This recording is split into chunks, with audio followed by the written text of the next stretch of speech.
sur ton chemin, gamins oubliés, égarés, donne-leur la main pour les mener vers d'autres lendemains.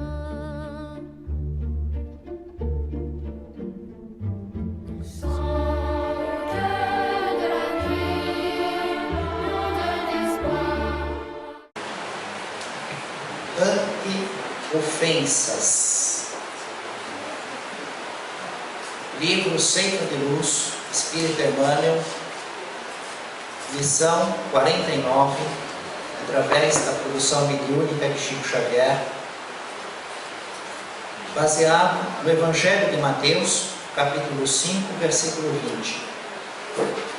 Porque vos digo que se a vossa justiça não exceder em muito a dos escribas e fariseus, jamais entrareis no reino dos céus. Antes de iniciarmos os nossos estudos, temos que considerar o que já consideramos na sexta-feira passada e na segunda-feira passada, que as nossas reflexões serão de cunho filosófico, do amigo do saber, de base científica, sobre observação de fatos e de consequência religiosa, para nos ligar a Deus. Com neutralidade total, sem crítica, sem comentários, sem aplausos, em relação a indivíduos, igrejas, nacionalidades e povos que estarão inseridos dentro das nossas reflexões. Porque assim como na sexta-feira passada falamos do fato real, do padre que assassinou, ou do padre que foi assassinado pelo homem que foi enganado pela infidelidade da sua esposa para com o padre, e o fato foi estudado por Allan Kardec. Na segunda-feira estudamos a questão dos refugiados, os povos e as nações, a África, a Europa, o Oriente Médio. Hoje, ante as ofensas, especialmente neste dia 11 de setembro, 14 anos de aniversário do atentado terrorista das Torres Gêmeas nos Estados Unidos. Então, em virtude dessa circunstância, desse fato que serve de reflexão, sempre com o cunho da evolução dos espíritos nas leis de Deus. Não estamos criticando, elogiando, analisando as nações, as pessoas, as religiões. Emmanuel inicia o seu comentário fazendo uma diferenciação entre a alma e a matéria, a penúria e a indulgência, que podem ocorrer e ocorrem tanto numa circunstância como na outra, a fim de atender a recomendação de Jesus: amai-vos uns aos outros como eu vos amei. Esta recomendação de Jesus era um novo mandamento. Os mandamentos da lei, a lei escrita, os 613 mandamentos, 365 mandamentos da forma negativa, não fazer, a lista dos não fazer, os 248 da forma positiva, os fazer, mais a tradição oral. Uma sequência enorme de mandamentos a serem observados. Jesus tirou todo o dilema, a circunstância de estar observando um mandamento, cumprindo um, estaria descumprindo o outro, do seguinte modo, trazendo dois mandamentos. O mandamento do livro Deuteronômio: amarás ao Senhor teu Deus, o único Deus, de todo o teu coração, de toda a tua alma, de todo o teu entendimento, de toda a tua força. Mandamento de Moisés, livro Deuteronômio. E o mandamento do livro do Levítico: amai-vos uns aos outros. Isso já existia desde Moisés. Toda a lei e os profetas estão inseridos nesses dois. Então aquelas centenas de mandamentos, muitas vezes em conflito, ficavam solucionados, equacionados. a lei se resumia no amor. Moisés trouxe a justiça. Jesus fala do amor. Mas Jesus nos deixa outro mandamento: amai-vos uns aos outros como eu vos amei. Se coloca como modelo, como eu, o modelo, do modo que ele ama a humanidade, é que a humanidade deve amar um ao outro.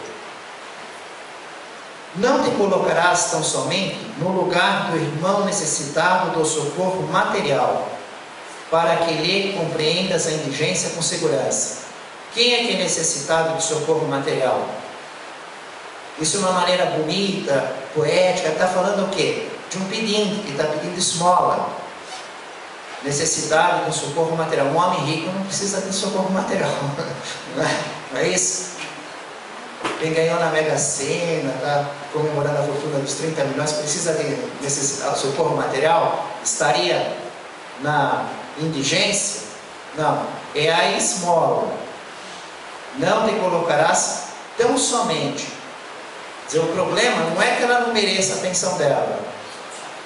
Quem está na penúria material, quem está necessitando da esmola, do auxílio financeiro, não é que não existe essa realidade, mas é o tão somente. Situar-te-ás também na posição daquele que te ofende, para que lhe percebas a penúria da alma, de modo a que lhe estendas o concurso possível. Ou seja, quem é o ofensor, ele diz que quem é ofensor está com a alma em penúria. A alma, ela pode ser rica ou pobre, ter uma grande fortuna ou estar em penúria. Se é a alma de um ofensor, ela está em penúria. E é possível ser um ofensor e ter alma rica? Não, é impossível. Agora veja que interessante. E na penúria material, ser um mendigo, é possível ser um mendigo e ter a alma rica?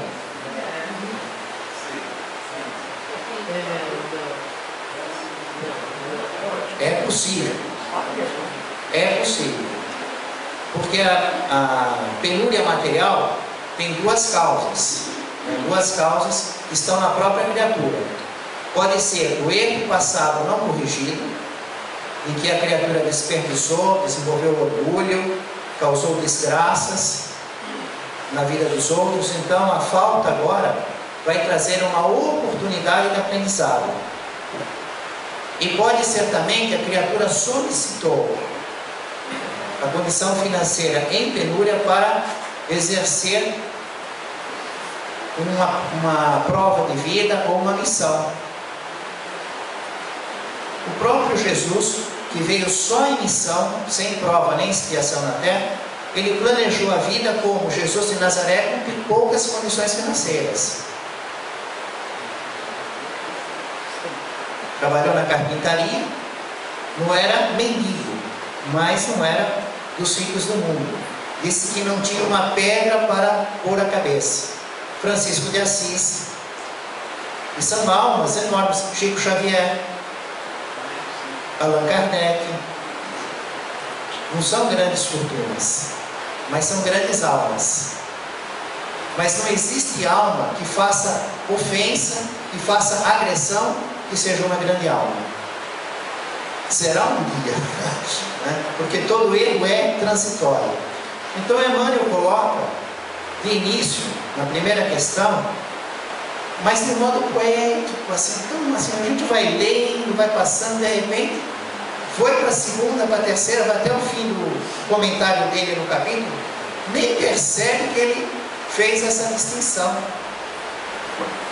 Habitualmente, aquele que te fere pode estar nos mais diversos graus de dificuldade e perturbação. E aí ele enumera possíveis causas que podem justificar a ação, mas isso não quer dizer que está certo, só explica.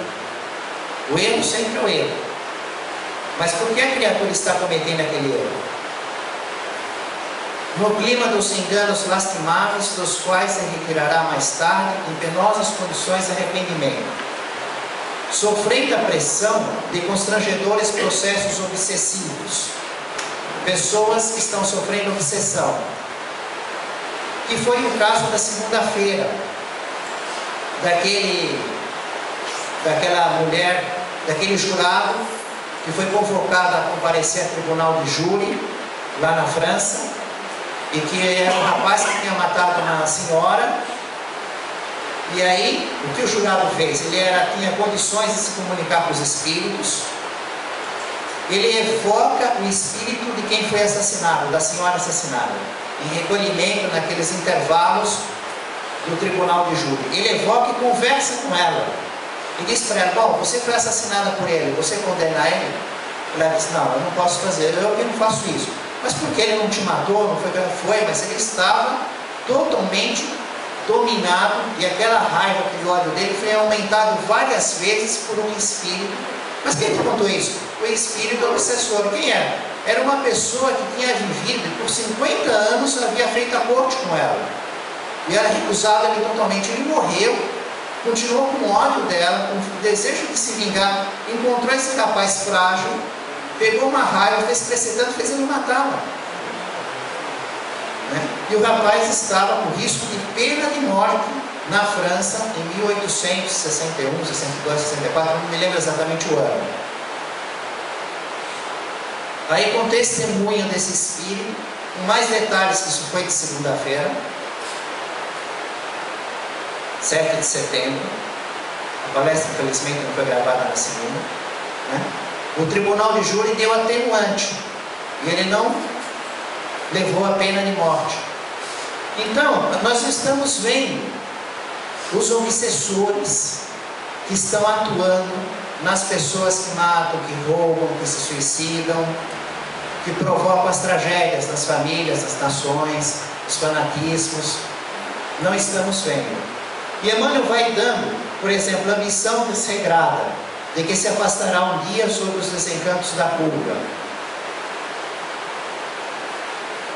Uma série de motivos que explicam, podendo provocar atenuantes ou agravantes. Atenuantes ou agravantes. Que nós não temos condições de entender o ofensor. Mas temos o nosso dever, que é atribuir sempre o mal com o bem. Isso porque somos inconsequentes toda vez que passamos recibos a insultos e provocações com os quais nada temos que ver. Aqui eu gostei, mano, que ele fala bem mais claro assim. Quer dizer, ele fala da penúria material, fala da penúria da alma. Aí ele diz que do mesmo modo que ficamos sensibilizados quando a pessoa está na penúria material, damos uma esmola, porque vemos aquele corpo doente, sofrido, definhando, aquela roupa suja, aquela coisa que não tem comida, que não tem remédio, no tempo, ficamos tocados. No entanto, não temos que ver do mesmo modo quem faz ofensa, quem faz o mal, quem agride. Porque a penúria é da alma, é mais grave do que a penúria material. Talvez na penúria material esteja lá uma grande alma. É ele que tem que ter dó da gente. Imagina o Francisco de Assis, é ele que tem que ter dó de nós, não nós dele da miséria material que ele se encontrava. Não é? Então, aí ele relaciona os possíveis invisíveis, de atenuantes e agravantes. E depois diz assim: o nosso dever sempre é retribuir o mal com o bem. Estamos na escola de Jesus no Evangelho. Isso é muito claro para nós. Agora, seria uma inconsequência nossa passarmos recibo a insultos e provocações com os quais nada temos que ver.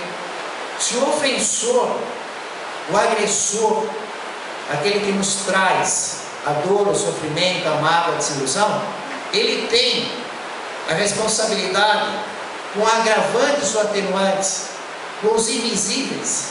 Isso é problema dele. Nós não temos que dar o recibo, quer dizer, revidar entrarmos nós numa dívida, porque ele já se carregou com a dívida. Nós sabemos, pelo esclarecimento da doutrina espírita, que qualquer ação, pensamento, palavra ou obra materializa, em primeiro lugar, no próprio corpo espiritual da criatura. E aí passa a gerar consequências breves, médio, a longo prazo, mas é uma semente plantada no próprio ser. A justiça é um tempo real, não consegue nem sair, não radia nada. Você nem chegou a ouvir, nem chegou a receber o ferimento, a criatura já tem consigo a questão da justiça, já está materializado no perispírito, já vai dar consequências no futuro. E aí você vai reagir. Você entra numa prova.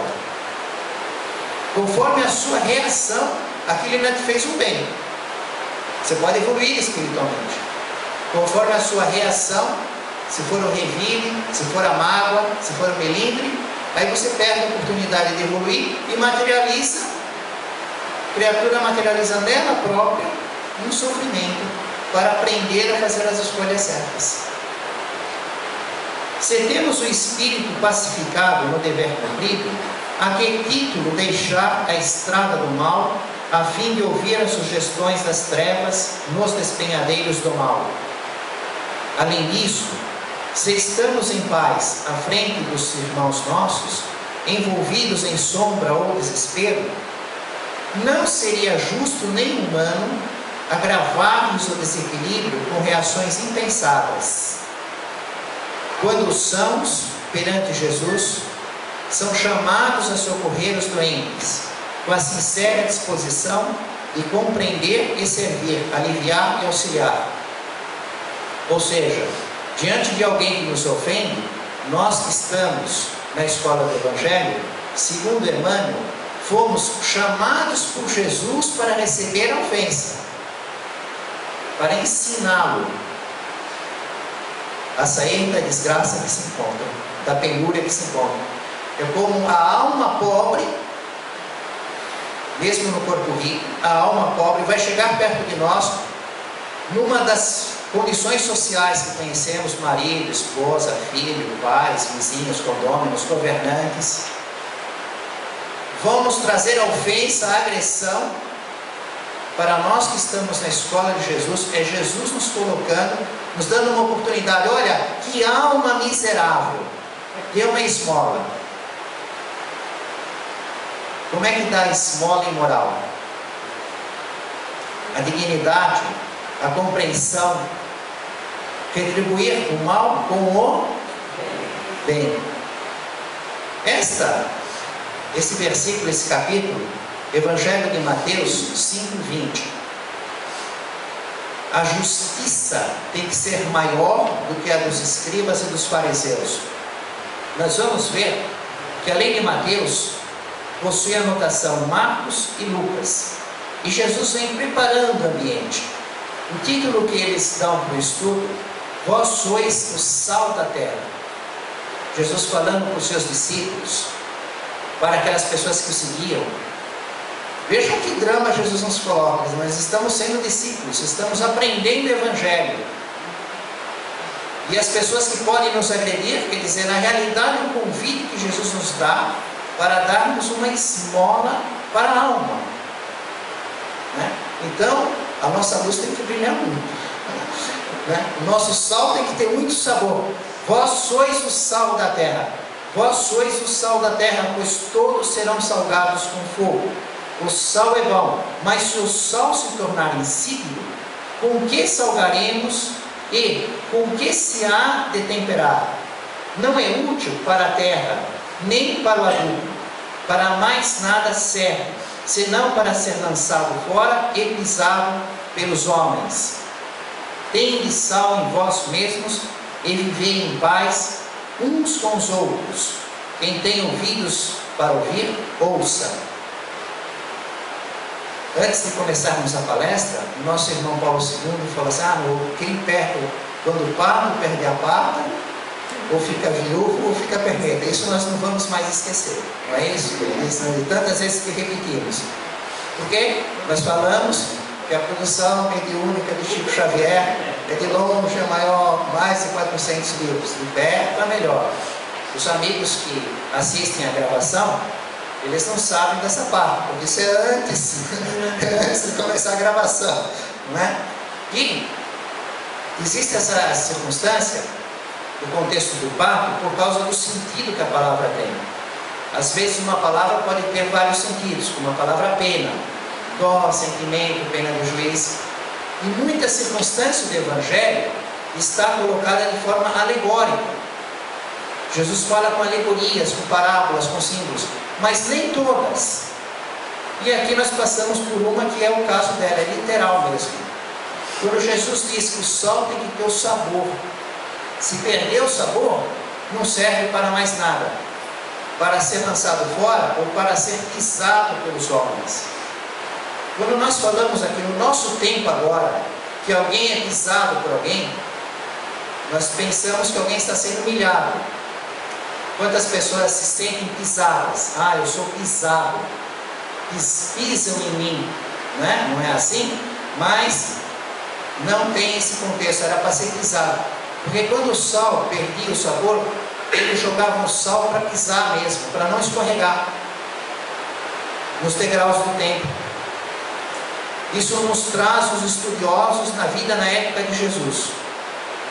Quando o sal perdeu o sabor, aquelas pedras escorregadias, eles não tinham como hoje esses recursos antiderrapante, pintar de amarelo, preto, com borracha, sapato com aquelas estrias, aquelas pedras irregulares, várias escadarias.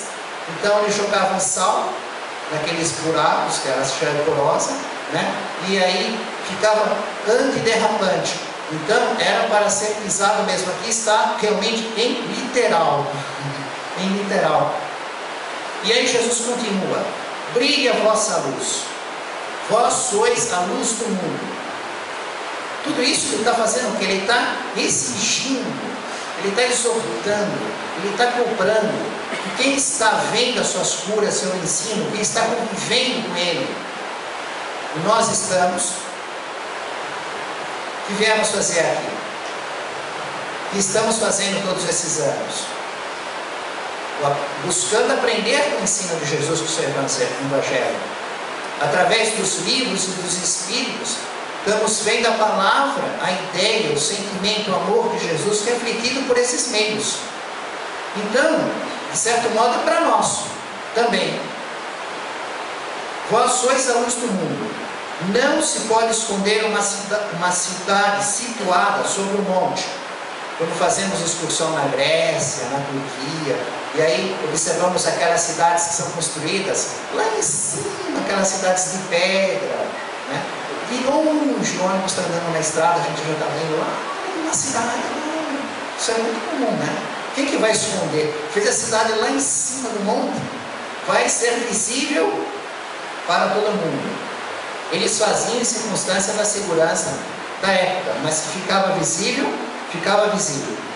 Nem se acende a candeia e se coloca em lugar escondido ou debaixo do alqueire, e sim no velador, para dar luz a todos os que estão na casa e para que vejam a luz aqueles que entram.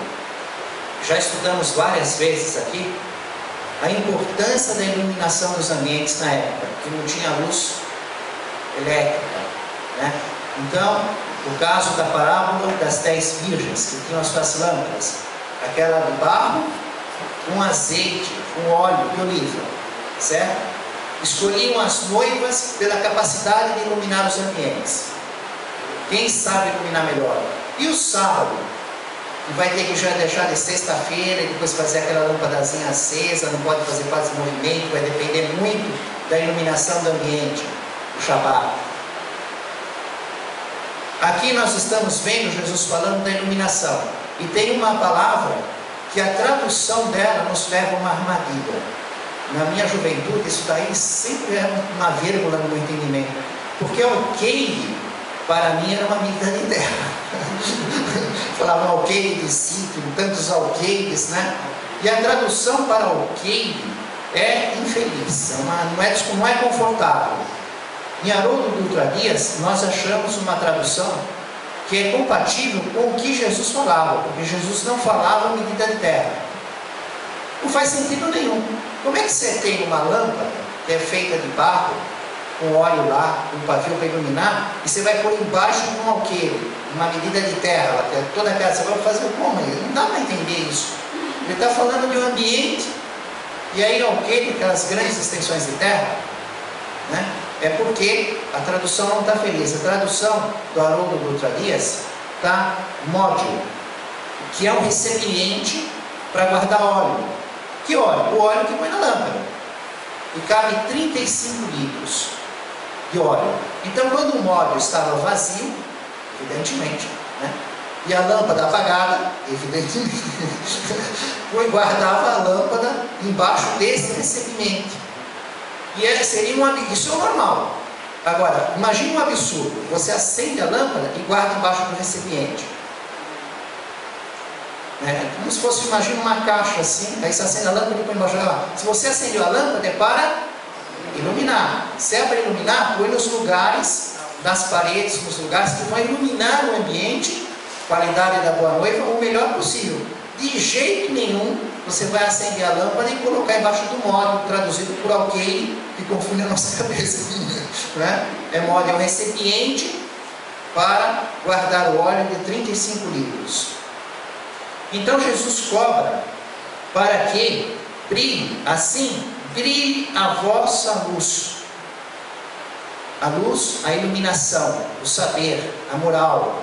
Brilhe a vossa luz diante dos homens, para que, vendo as vossas boas obras, eles glorifiquem vosso Pai que estás nos céus. E chega então o momento que ele vai preparar a questão da justiça. Primeiro ele exorta os seus discípulos. Aí ele diz: não penseis que vim revogar a lei ou os profetas. Não vim revogar, mas completar, desenvolver, aperfeiçoar. Pois em verdade vos digo que até que passem o céu e a terra, nem um jota, nem um tio serão omitidos da lei, sem que tudo seja cumprido. O jota e o tio, segundo o tradutor Haroldo Dutra Dias, e o iude, as letras do alfabeto entre o grego e o aramaico, na verdade era a primeira e a última. Então nem vou ler aqui a circunstância da primeira e da última letra, do grego e do aramaico, porque nós já entendemos a ideia do ensino de Jesus. Ele pega o alfabeto inteiro, entre a primeira e a última letra. Tudo vai ser cumprido, porque a lei de Deus é imutável, é eterna, é perfeita. Então não existe circunstância dela não ser cumprida. Aquele, portanto, que violar a um só desses mandamentos, por menos que seja, e ensinar os homens a violá-lo, será chamado o menor no reino dos céus. Mas aquele que os praticar e os ensinar, esse será considerado grande no reino dos céus. Mas Jesus está falando de que lei? Da lei de Deus, A lei que vai ser cumprida, todas as letras, da menor a maior do alfabeto, que vão passar céus e terras. A matéria vai passar. A terra é nova no universo. E um dia vai deixar de existir, vai se transformar. A lei de Deus já existia antes da terra. E vai continuar existindo depois da terra. A terra é um planeta que, mesmo que dure 20 bilhões, 60 bilhões de anos, tendendo à eternidade, matemática, tende a zero, porque a eternidade não tem fim. Qualquer número dividido por infinito vai tender a zero. Então, por mais que imaginarmos, a Terra vai durar 60 bilhões de anos. O que é isso em relação à eternidade? Vai tender a zero. E as leis de Deus eram antes, durante esse tempo e depois, imutáveis, eternas e perfeitas. Não vão passar. É disso que Jesus está falando. Mas eles viviam com essa lei misturada com a lei dos homens. A justiça de Moisés misturado com os mandamentos humanos, que são transitórios, que são proporcionais à evolução do homem. Porque eu vos digo que, se a vossa justiça não entrarei no reino dos céus. E aí começa a ficar grave, porque Jesus falando com fariseus, com os escribas, com aqueles rigorosos observadores das leis, com seus discípulos, dizendo que tem que brilhar a luz, tem que ser o sal da terra, que a justiça deles tem que ser maior do que a justiça dos fariseus e dos escribas.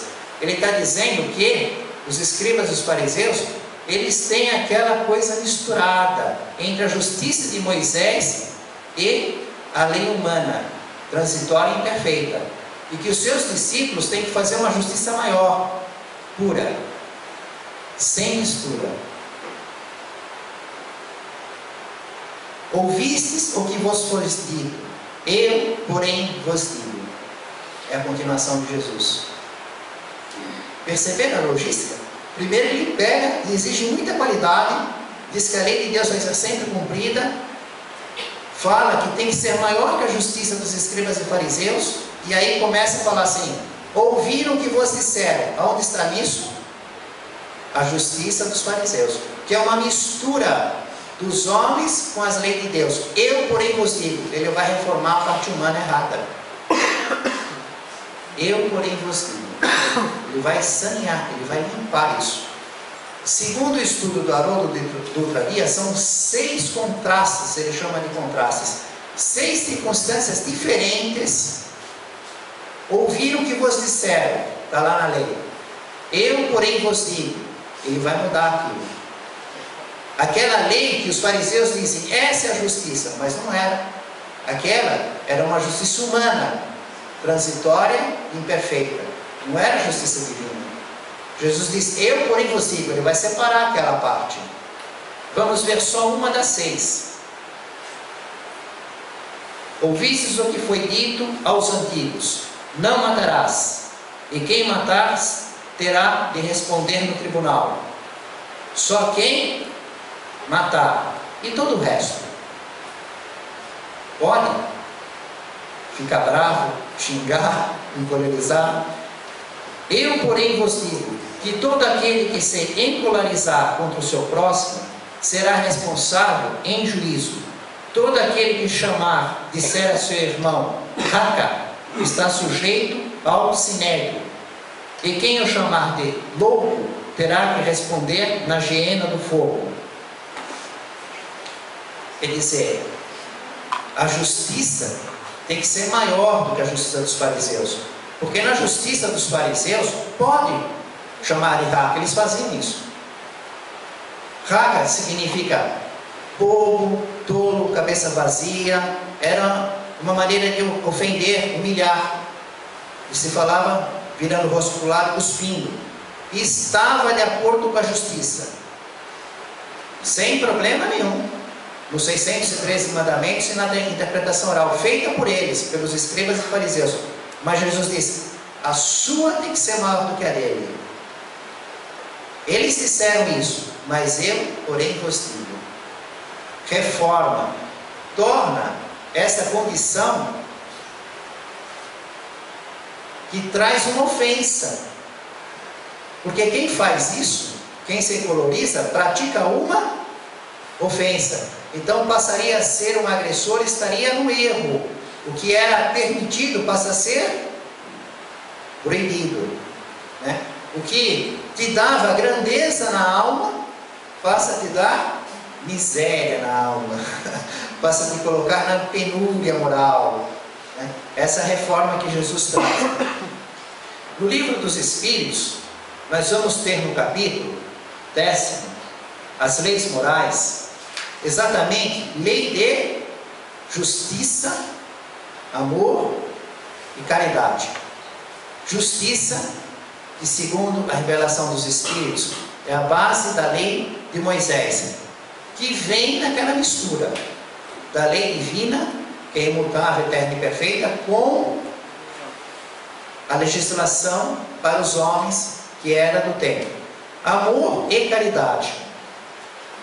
A questão 886. Qual o verdadeiro sentido da palavra caridade, tal como a entendia Jesus? Grande e máxima importância. Fora da caridade não há salvação. Então eles colocam 3 ideias: benevolência para com todos, fazer o bem para com todo mundo, indulgência para as imperfeições alheias. Indulgência é ajudar, fazer o bem para aquele que faz o mal, o erro. Então, as imperfeições alheias, você vê as pessoas, as nações, as famílias fazendo erros, auxiliá-los. Auxiliar não é aumentar o erro, é fazer o bem, não é ser conivente com o erro. E o mais difícil de todos, o perdão às ofensas, retribuir o mal com o bem. E aí Allan Kardec faz em seu comentário: a caridade, segundo Jesus, não se restringe à esmola. Nós começamos com Emmanuel falando, em primeiro lugar, ele falando da esmola, da penúria material, no livro Ceifa de Luz, não foi assim? Falando das ofensas, ante as ofensas. Logo de início, a questão da esmola, da penúria. Dava a impressão que não tinha nada a ver, né? Nossa, a coisa de esmola, aqui nós estamos falando de ofensa. Ele saiu começando a falar da esmola.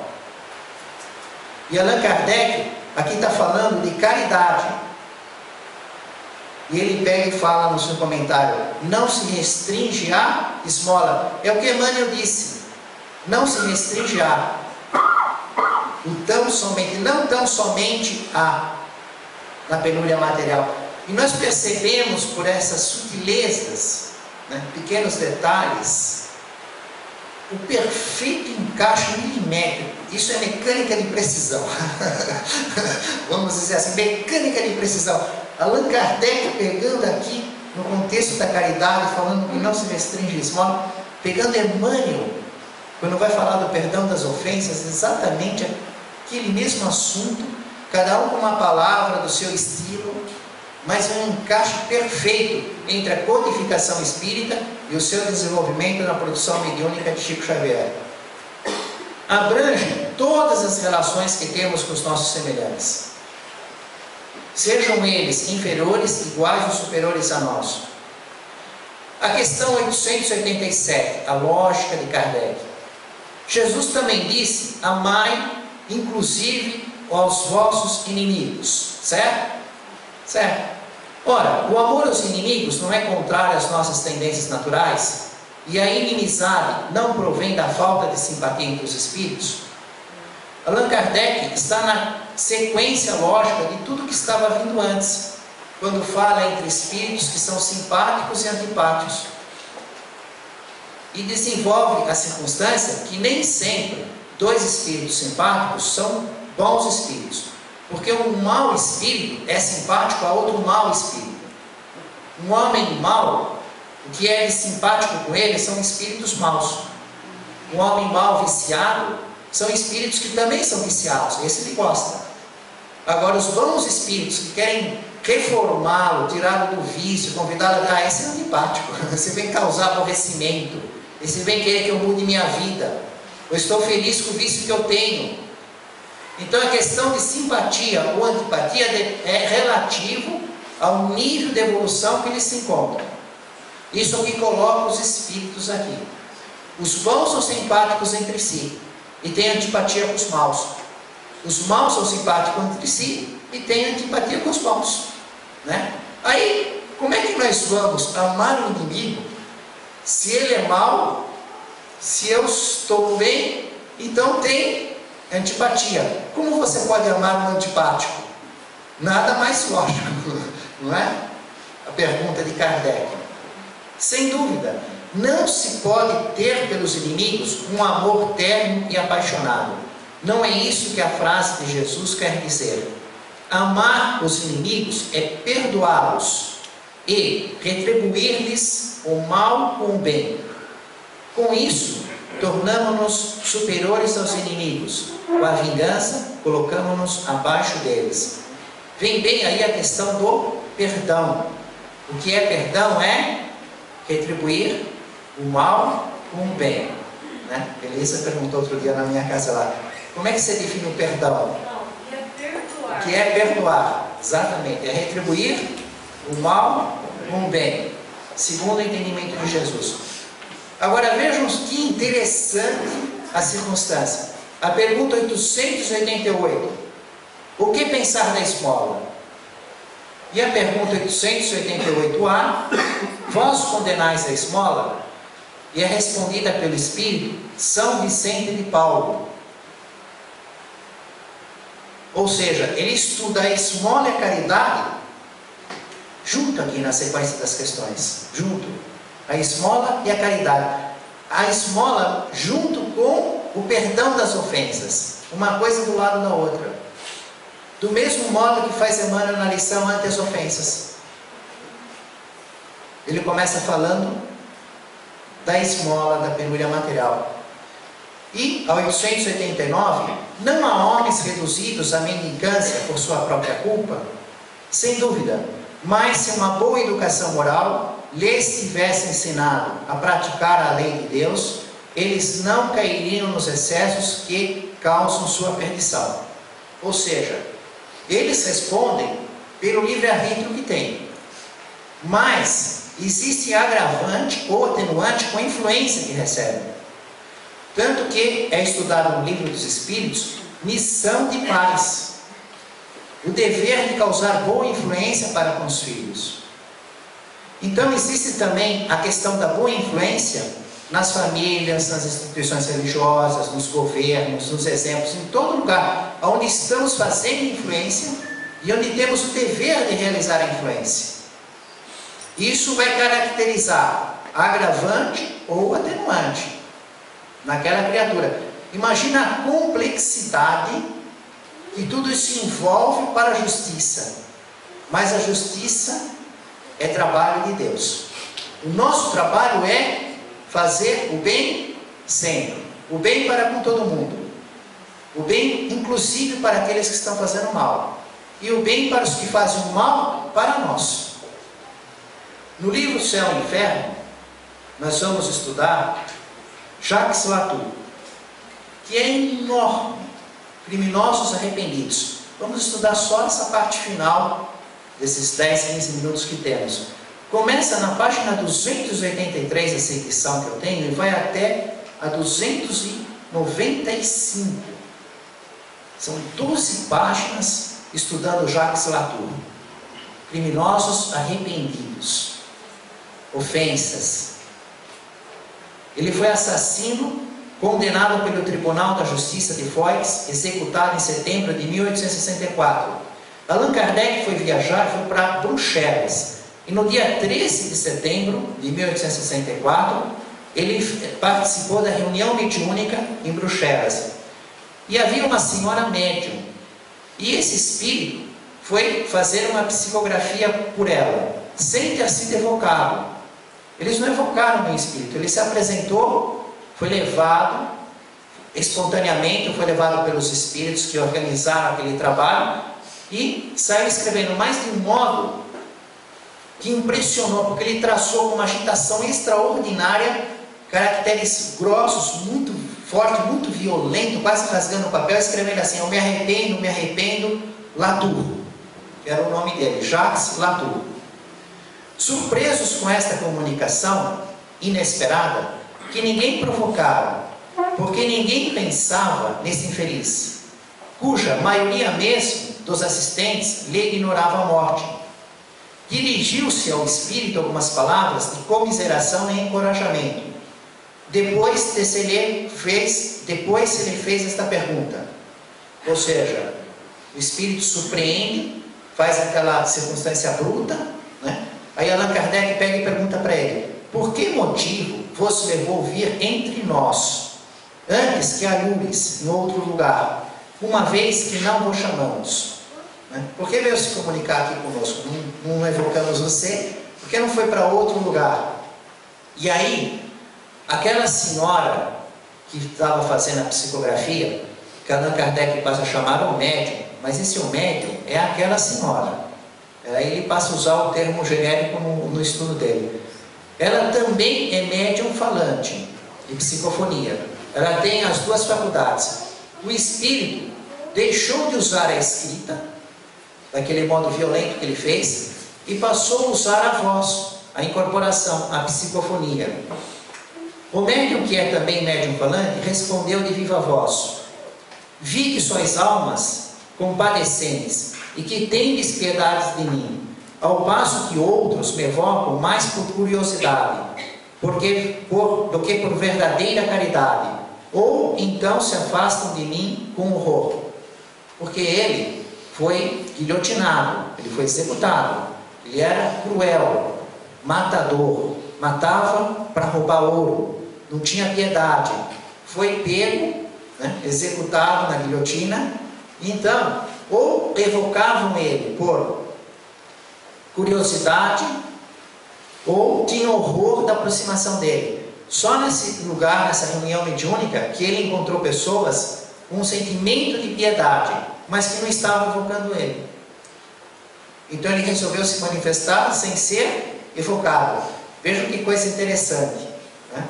Quer dizer, não basta conhecer a comunicação, os espíritos, tem que verificar o motivo pelo qual se busca essa comunicação. Então começou uma cena indescritível, que durou mais de 30 minutos. Mais de 30 minutos, a Allan Kardec vai descrever aqui em várias páginas, porque pela escrita a coisa fica muito fria, né? Ele fica descrevendo como ele estava, como é que foi a morte na guilhotina, o que ele estava sentindo, o que ele estava vivendo.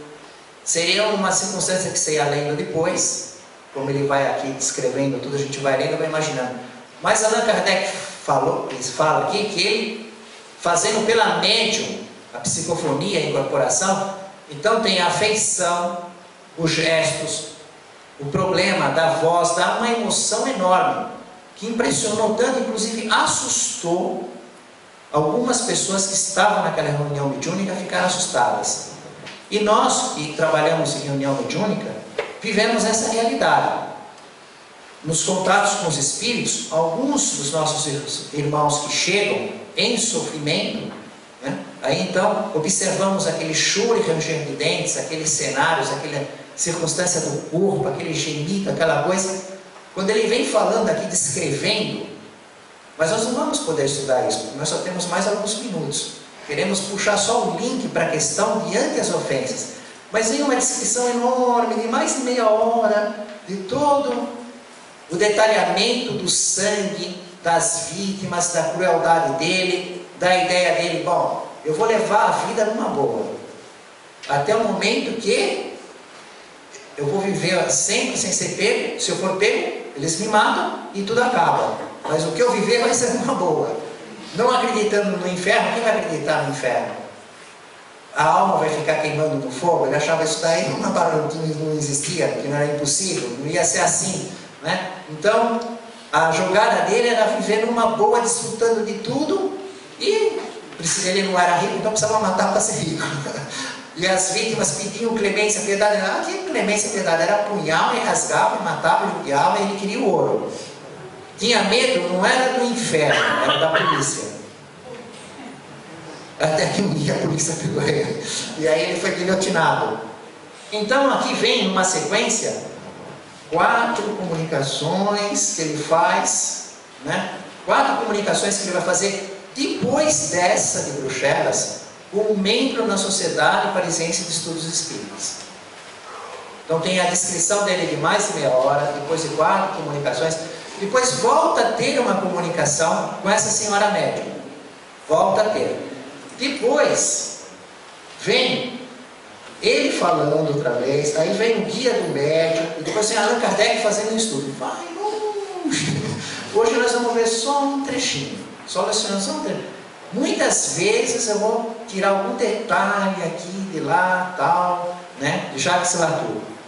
O que eu escolhi hoje é a volta que ele faz com a comunicação dessa senhora, que foi fazer escrita, que depois fez mais de meia hora a incorporação, a psicofonia dele. Mas entre esse momento e esse que nós vamos ver agora, passou muito tempo. Ele se arrependeu, ele compreendeu o erro, ele fez várias comunicações com esse membro da Sociedade Parisiense de Estudos Espíritas. Ele passou a trabalhar até para auxiliar os assassinos a não cometerem assassinatos, né, a influenciar as pessoas que estavam com a ideia, que faziam a mesma coisa que ele fazia, os colegas do grupo dele, que ele não agia sozinho, ele foi pego, os outros não, né? Mas ele não agia sozinho, então ele passou a influenciar os outros. Então houve um grande trabalho. Mas o que eu selecionei aqui são algumas coisinhas. Uma delas é essa aqui.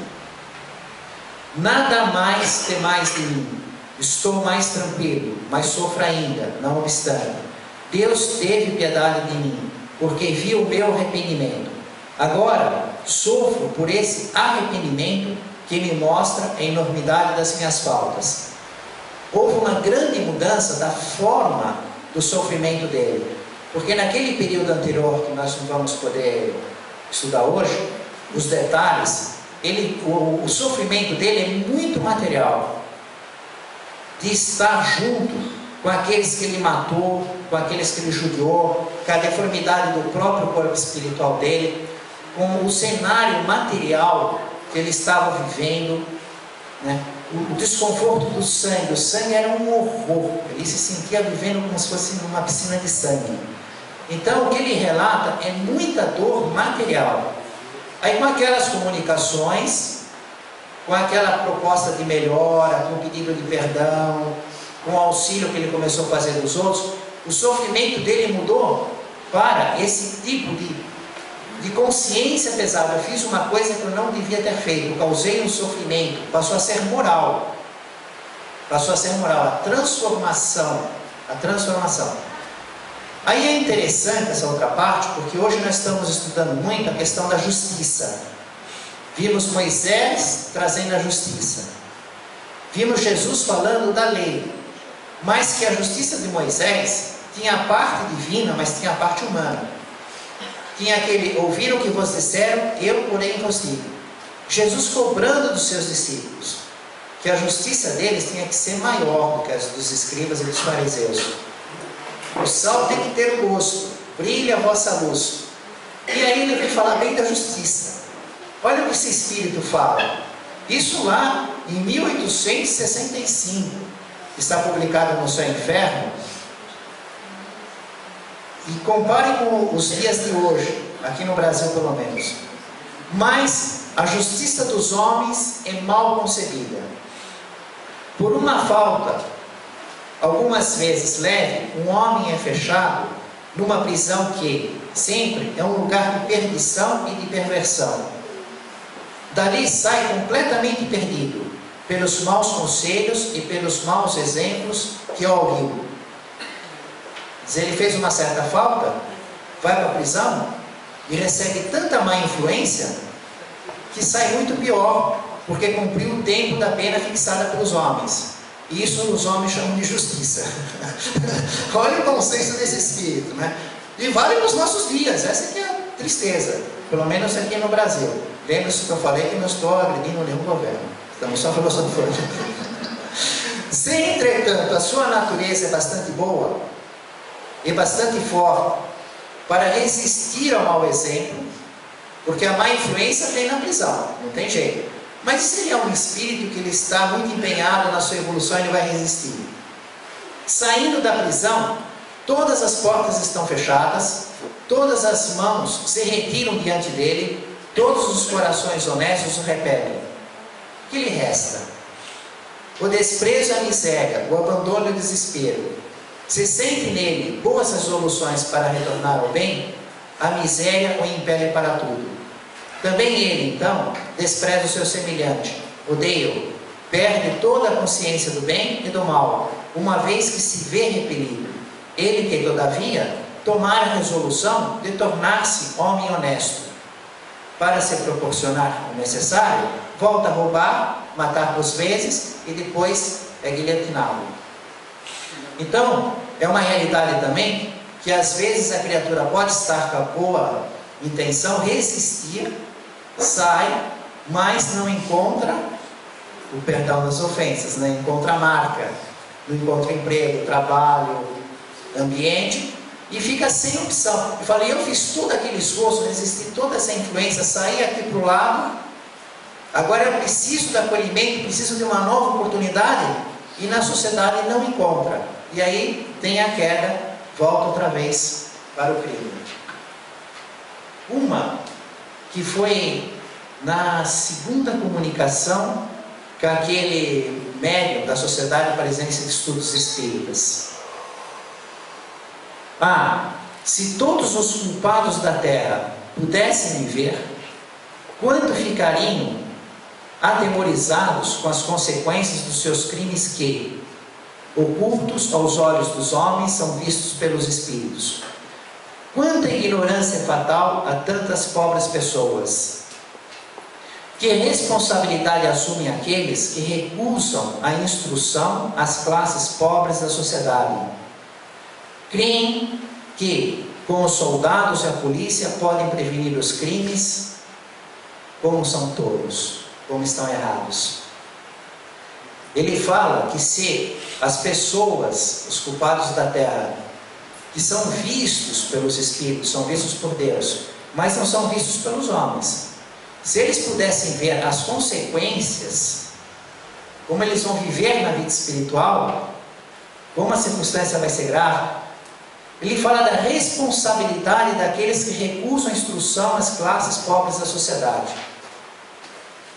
O que vai acontecer com essas pessoas? Elas podem estar na aparência de impunidade, de terem roubado o patrimônio público, de terem agredido as nações.